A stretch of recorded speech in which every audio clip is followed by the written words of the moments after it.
ક્યાં કહ્યું છે? હવે તારે આ લક્ષ્ય સુધી પહોંચવું હોય તો તારે મહેનત કરવી પડે કે ન કરવી પડે? આ તો કયા ધોરણમાં છીએ? 10મા ધોરણમાં. હમણાં પૂછ્યું કે 99.99 PR કોને લાવવા છે, તો હાથ ઊંચા થયા. સરસ, વેરી ગુડ. આ ભાઈએ હાથ ઊંચો કર્યો, બરાબર છે. પણ હવે એમને આંખ ઉપર પટ્ટી બાંધી દેવામાં આવી અને કહેવામાં આવ્યું કે ભાઈ જો આ ધોરણ 10 છે તમારું, બરાબર, એમાં 99.99 અહીંયા છે, તો અહીંયા એને પહોંચવું છે. 99.99 PR લાવવા છે એટલે મતલબ એને અહીંયા પહોંચવું છે. તો હવે આંખ બંધ કરી અને પછી અહીંયા ગમે ત્યાં ઈ પહોંચવા જાય પહોંચી શકે?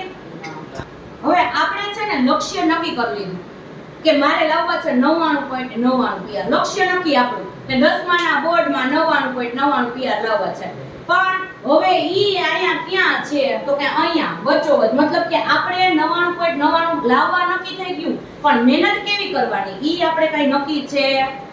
તો નક્કી કરવું પડે બેટા અત્યારથી. હવે તમે આ તમારા વિષયોમાંથી બધાય વિષયમાં જો અત્યારે ગણિત વિષય એવો છે કે એમાંથી 100 માંથી 100 માર્ક લાવે છે. લાવે છે કે નહીં? આવે છે, અત્યારે આવે છે ને. હવે આમાંય 100 માંથી 100 આવે. પછી વિજ્ઞાન 100 માંથી 100 આવે જ છે, ભણાઈને આવે છે ને. આવે જ. હવે આ વિષયો જેવા છે કે તમે એમાં લાવી આવો. SS માં આવે છે, આવે છે. ઓકે, સંસ્કૃતમાં આવે છે, આવે છે. બરાબર. વૈદા ગુજરાતી ને અંગ્રેજી, આ તો ગુજરાતીમાં તો અથવા તો અંગ્રેજી ભેગું જ નથી થતું. હવે એમાં તમે સમજી લ્યો કે આમાં તમે 70 ની લાઈનમાં વહી ગયા, 77 આવી ગયા, આમાં સમજો 88 આવી ગયા. તો તમારે ટાર્ગેટ સુધી પહોંચવા માટે મહેનત કરવાની છે. તમને દિશા મળી ગઈ. દિશા કે ધોરણ 10 ના બધાય સબ્જેક્ટ, બધાય વિષય, બરાબર. પણ એમાંય પાછી સરખી મહેનત જોશે, નબળું નહીં ચાલે. હવે આ બે વિષયોમાં તમે માર્ક ઓછા લાવ્યા, બરાબર, એમાં ધ્યાન ન દીધું તો આપણે અહીંયા સુધી પહોંચવાનું નથી. પણ આમાં અમુક એવા છે કે જેને ખબર જ નથી, હજી દિશાની જ ખબર નથી, મારે શું કરવાનું છે ને એ જ ખબર નથી. અત્યારે એવા હોય અત્યારે પૂછીને કે 99.99 કેટલા લાવવા છે, લાવવા બધાય હોય, લાવવા હોય પણ આવતા નથી. કારણ કે એને બસ લાવવા છે, પણ એના માટે મહેનત કરવી નથી. મહેનત કરવી પડે. હવે ઈ મહેનત ક્યાંથી કરવી ખબર ન પડે. 9માં હોય તો હજી આપણે સમજ્યા કે 9માં હોય કેમ મહેનત કરવી ખબર નથી. 10માં આવી ગયા, 3 મહિના વહી ગયા, હવે આપણને તો ખબર જ છે કે આ વિષયોમાં આપણે ક્યાંથી મહેનતની શરૂઆત. દિવસે મહેનત વધારવાની છે. ક્યાં નબળા છીએ આપણને ખબર પડી ગઈ, દિશા મળી ગઈ, ગાડીએ મળી ગઈ, આ ગાડીમાં જ બેહવાનું છે આપણે. પણ ઈ ગાડીમાં આપણે ક્યાં સુધી પહોંચવું? આપણે વચ્ચે ઉતરી જાય તો નો હાલે ભાઈ, વચ્ચેથી મહેનત મૂકી દે તો નો હાલે. આપણે એમાં બેઠું રહેવાનું, મહેનતને વળગી રહેવાનું છે, તો આપણે આપણા ટાર્ગેટ હવે આમાંથી હું ગમે એકને ઊભા કરું, અહીંયા આવે, આવી અને પછી આમાં વચ્ચોવચ્ચ એક સર્કલ મીંડું કરે. ચાલો ઊભા થાઓ બેટા. અહીંયા હા કરી દીધો. આંખે ખુલ્લી આંખે એને કહ્યું વચ્ચોવચ્ચ થયું ને, થયું કે ન થયું?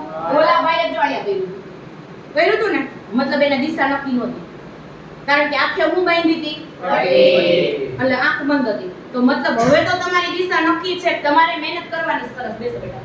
આ બધા જ વિષયોમાં તમારે મહેનત કરવાની છે. દિશા મળી ગઈ, બરાબર. હવે કેટલી મહેનત કરવાની છે તો એ તમારા ઉપર ડિપેન્ડ છે. તમારે કેટલા લાવવા છે? અમુક એમ કે 60 લાવવા છે, એટલી મહેનત કરે. અમુક એમ કે 70 લાવવા છે, એટલી મહેનત કરે. અમુક એમ કે 80 લાવવા છે. અત્યારે એમ કહેતા હોય મારે તો 99 આવશે, 90 આવશે, 80 આવશે. પણ 2-3 મહિના થાય ને બેટા, એટલે શું થાય કે ધીમે ધીમે સિલેબસ વધતો જાય ને, એટલે ટકાવારી પછી ધીમે ધીમે ઘટી જાય. પછી એમ કે આમાં 90 ન આવે, ભાઈ આમાં 80 આવે ને એટલે ઘણું.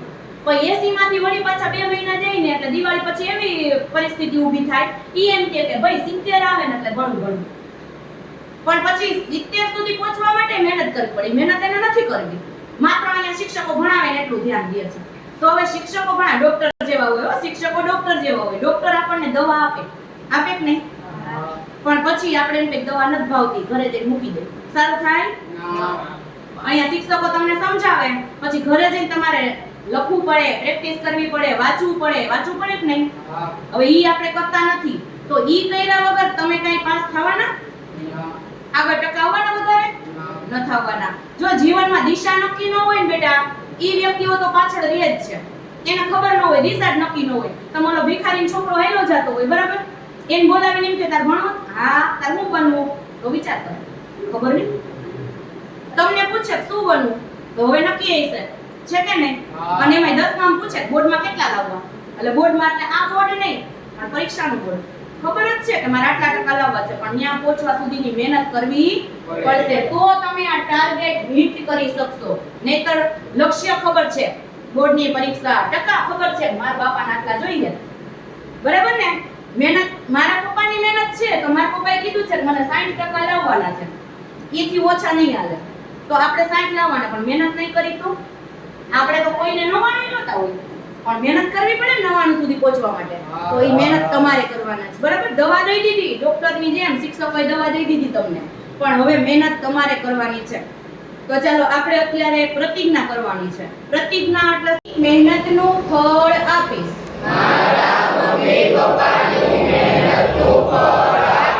બોર્ડમાં સારા ટકા આવે એવો પ્રયત્ન કરીશ,